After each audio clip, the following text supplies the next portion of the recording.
বিভিন্ন উপায় কৰিছে একো কাম দিয়া নাই আপোনাৰ এষ্ট্ৰলজাৰে কৈছে যে আপোনাৰ দ্বাৰা নহব আৰু বহুত প্ৰবলেম আছে ৰাহু কেতু শনিয়ে আপোনাৰ বৰবাদ কৰি দিছে এনেকুৱা ধৰণৰ যদি আপুনি প্ৰবলেমত পৰি আছে তেতিয়া হলে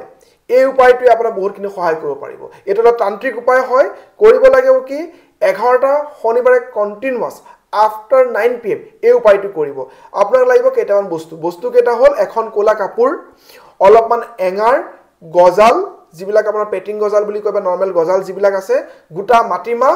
আৰু তিল সেই গুটেই কেটা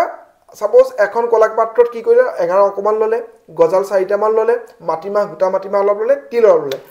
ললে বান্ধি লৈ পেলাই আপোনাৰ মূৰৰ ওপৰি 7 বাৰ